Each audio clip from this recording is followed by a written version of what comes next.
So KK, thank you so much for joining us on this next edition of Fire Up, a series that we're doing during the lockdown, trying to get some very, very specific insights from various startups based on their experiences, some relating to the downtown, but mostly insights that can help any startup. So thanks for joining us. So today we're going to be discussing product intelligence and the power of analytics, right? Helping startups in any situation. So that's what we're going to be discussing, and you have a lot of experience in that, given your foray into the markets and all the pivots you've made.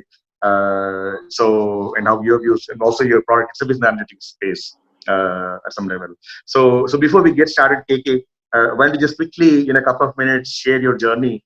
How did this idea come about, and how did you start, and summarize the last couple of years, 3 years of journey at Apxor? Sure. So at Apxor, right now we are enabling mobile applications to have product-led growth, basically. So that's what we do. Right now we are helping apps to understand user retention and installs, so that they can make most of the users, basically, once they actually get the users into their platform. So that's what we're doing right now with Apxor, basically. For when it comes to journey, it's a long journey. So we started maybe 4 years back. We started, as a tech company with tech people, without much focus on the business, basically. So we started it as an MAPM, where we wanted to solve all the performance problems inside that. And then 2017 is when we started actually started to work on the bigger problems that the business faced. So all along from 2017, basically, we started with very few apps to begin with, and try to understand what exactly can be the insights, or what exactly can be the right kind of actions that when they perform, they can retain their users, or they can actually deliver higher value to the users, or they can actually grow their business. So we work with select apps, basically. So all along, I'm lucky to have good advisors and mentors, and investors who back me so patiently. So in 2019 is when we started to work with bigger apps, basically. Right now, we are working with arguably some of the biggest apps in India with millions of daily active users, and it's been quite a journey for us, basically. So, so in this whole thing, at some level, you're dealing with analytics both in your product, and also you need a lot of market analytics. So let's just discuss your product. So what kind of analytics and intelligence is there that's built into your product? What kind of intelligence do you enable for your clients? So let me actually tell you a typical perspective that is out there in the market right now, where where I've seen a lot of presentations also, where people build descriptive analytics, which help people understand how their business performs, and then there is diagnostic analytics, which helps people understand the reasons why, and then predictive, which gives the predictions, and then the prescriptive, which tells you what to do. And somehow the perspective is prescriptive is the superset of others, and likewise. But unfortunately, that's not the case, at least from what I understood. There is a clear requirement for each and every kind of analytics, basically, for a business to conduct properly. So when right now, most of the market right now is having most of them are descriptive analytics, where they tell, okay, this is where users are dropping off, or this is where these are the kind of users who are uninstalling the app. But one clear gap that we could clearly identify maybe 2 years back is trying to understand the reasons why they are dropping off, reasons why they are uninstalling. So that's the diagnostic kind of analytics that we have built. The kind of data that we need to build those diagnostic analytics is something that we already have built already. So we put use to that data, as well as we collected more interesting data or important data for us to build those reasons. So we build on the diagnostic analytics, and then the other parts, basically, trying to come up with predictions on what is the user has to do in their first few days, so that they get retained inside the app, or what exactly are the behaviors of the user which are correlating to conversions or subscription. So this is a natural extension, basically, which we could build.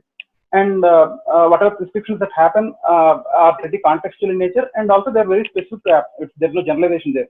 So this is the entire suite that we have built, where within 3 weeks of time, any app that integrates Apxor can actually understand the reasons to improve their retention or reduce their installs, and then see the results as well. So that's in a nutshell what we could achieve with our platform.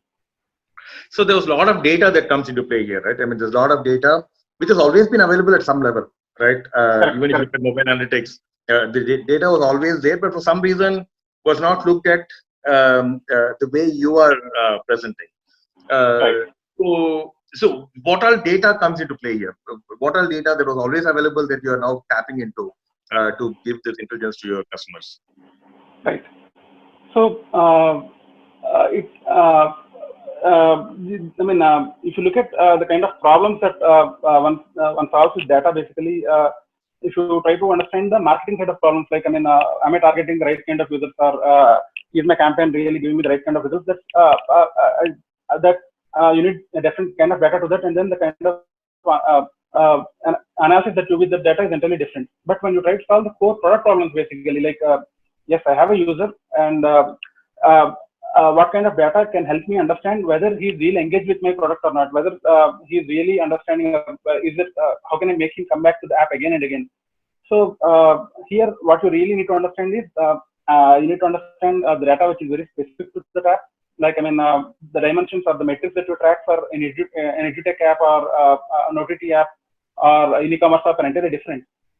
And then you need to understand also the performance of the app. When I say the performance of the app, it's not just the memory, CPU, and the battery. Along with that, you need to understand, the design. Is the design that a designer has designed, is it something that is usable? How easy is it, or how intuitive it is for end users basically to act upon it.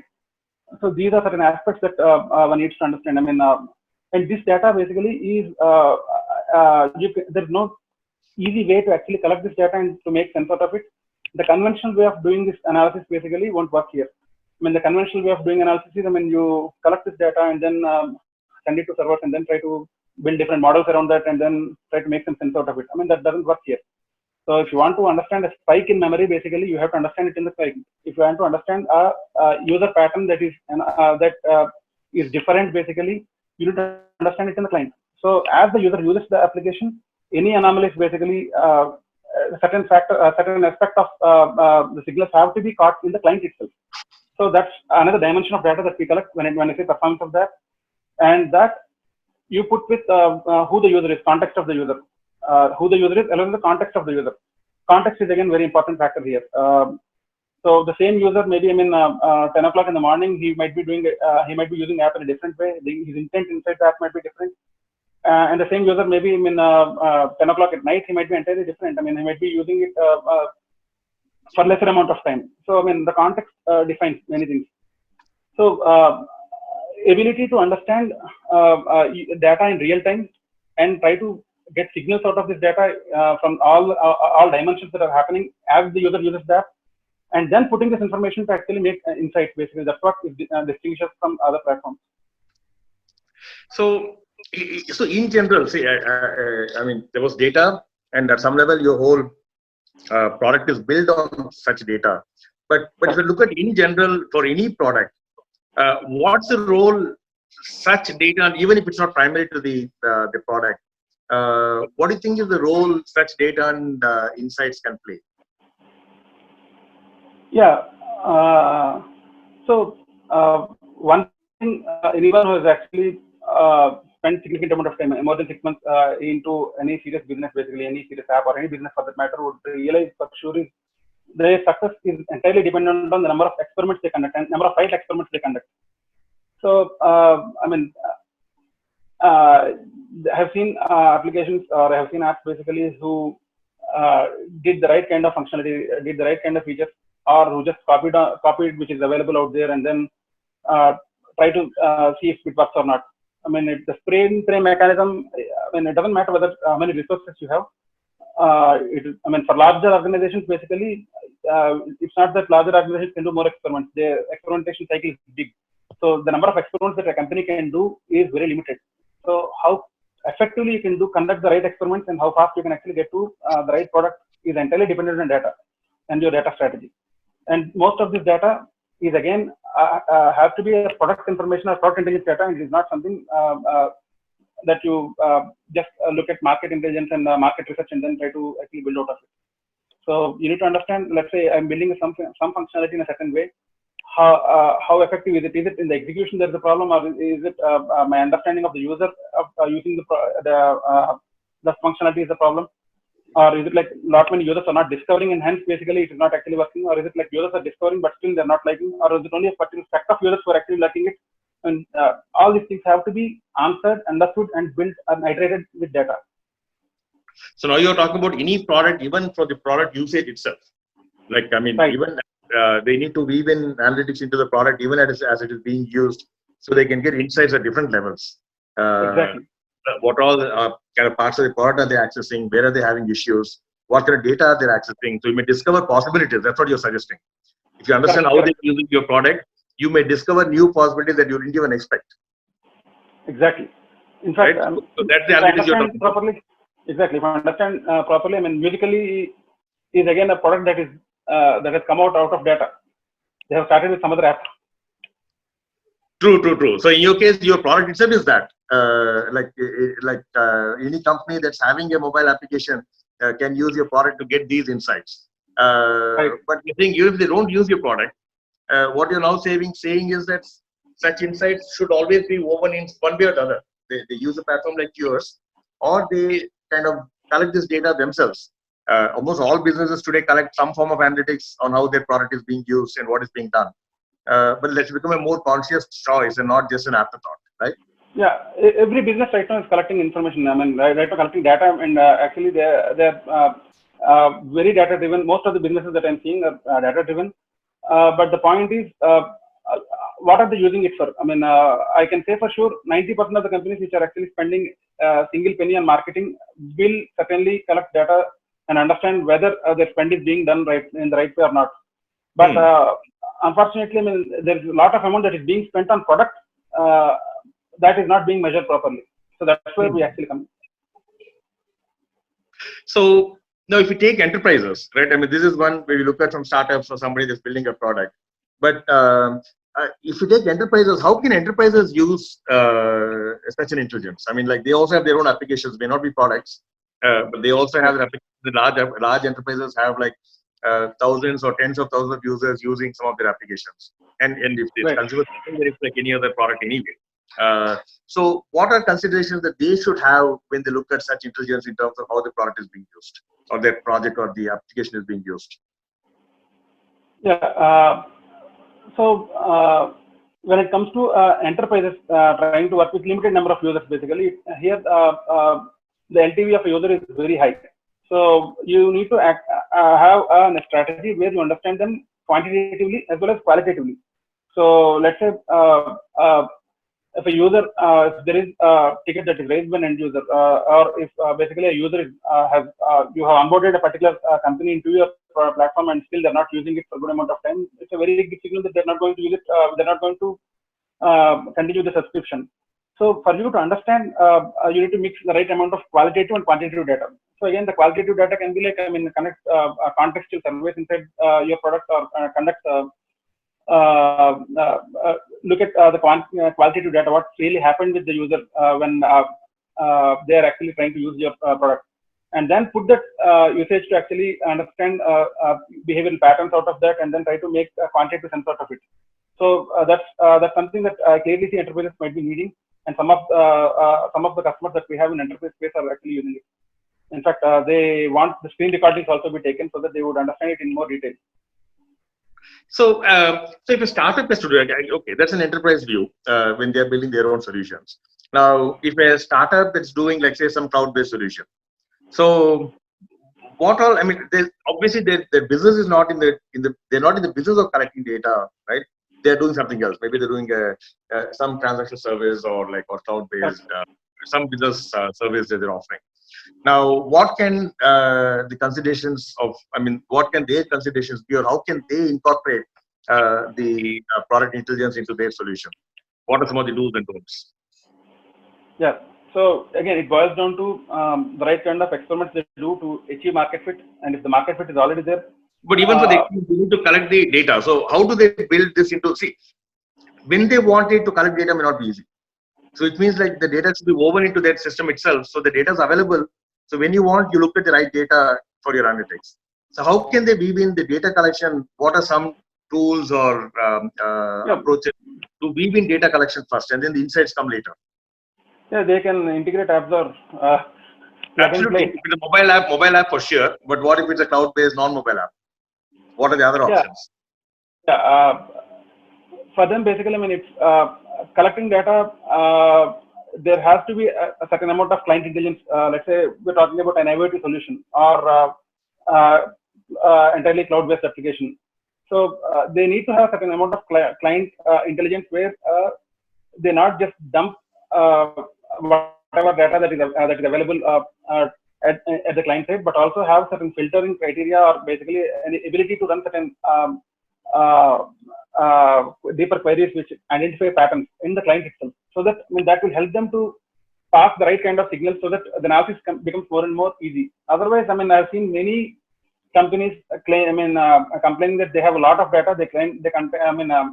They almost send every click stream data, every click, and also everything that user does basically to their data lakes, and then unable to actually make anything out of it. So one way that clearly we figured out that can be solved is basically to understand the past data and then try to apply the filters at the right kind of right places basically when you collect the data right from the client, so that they can start making sense out of the data. So that's some suggestion that I can give. Otherwise, collecting data, sending it to servers, and then trying to build a data lake out of it is a standard problem. I mean, it is a standard practice that almost every enterprise or company can do. So now, if we were to look at like any startup, right? Just if you can give a growth hack tip, like one tip to your startup from your experiences. Forget it for the moment. Forget your product per se for the moment. Okay. It's more to say like as a way of getting intelligence. I mean, your product is one way of getting intelligence that anybody may need. Now, if somebody has to look at product intelligence, what would your one growth hack tip be that they should definitely do using any tool available, including Apxor, that can help them grow their business? Yeah, I mean, I can answer from Apxor perspective, also in general, basically. I mean, that helped me as a company. One thing, let's say, once you have a user into your platform, once you have a user into your app or platform, how quickly you can activate him is something that needs to be measured very clearly. And how quickly you can actually make sure that he understands the value of the product. So success or failure, 50% to more than 50%, I would attribute success or failure of a particular platform is dependent on this particular aspect. So if they can nail down this onboarding, activation, and then making sure that the customer gets the aha moment in the first few sessions, if an app can actually nail it down, I guess they have reduced the chances of failure by 50%. So that's something that I have seen with most of the apps which are doing well. I mean, most of the apps that have grown really well have done this very well. And you need to have, I mean, whatever data that you need to collect or whatever analysis or experiments that you need to do, make sure you invest a lot of amount of time there rather than trying to work with more power users at a later point of time. And second thing, from a business perspective, what works for Apxor basically is, where exactly are the frictions in this process? So for us, basically, analytics, for any analytics product to derive values, it takes 3 months. You need to have at least 3 months of data to actually make sense out of it. So how can we reduce it to 3 weeks, basically?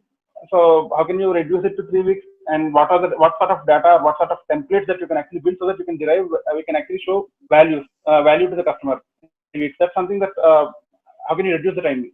Or let's say integration. Let's say integration is a real pain, used to be a pain for most of the customers. So how can you reduce the integration? I mean, is there a product hack that you can actually build into product hack or product functionality that you can actually build into your system where you need not log any event? All the data will be automatically collected. Now you decide what data you want to pass or not. I mean, that's something that we have built, which really got a lot of customers to give a go ahead very easily.